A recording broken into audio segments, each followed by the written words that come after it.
అవును. అవును. అదేంటంటే రేపు మేము వేలం వేసేటప్పుడు ఇంతేనండి అంటాడు. మనం 1000 రూపాయలు చీర పట్టుకెళ్ళినా 300 రిసిప్ట్ ఇస్తారు. నేను అప్పుడు దాంట్లో ఏంటి మోసం అనాలి కదా. నువ్వు అది తర్వాత కట్టుకో, నా దగ్గర నుంచి తీసుకున్నది 10,000 రూపాయలు, ఇదిగో నా రిసిప్ట్ ఇది.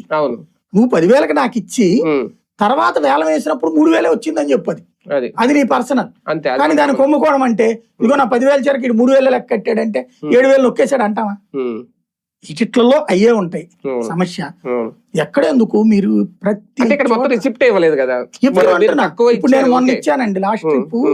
నేను హైదరాబాద్ నుంచి వచ్చేసాక దుర్గుడి దగ్గర ఆ పెళ్లి రోజుకో పుట్టినరోజుకో 10,000 రూపాయల రిసిప్ట్ ఇది ఇచ్చా.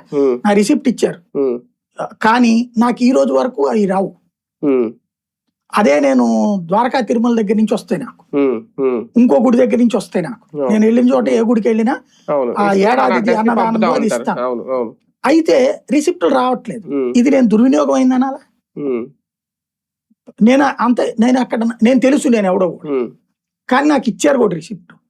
అక్కడ నోట్ చేయకపోతే నేనేం చేయాలి?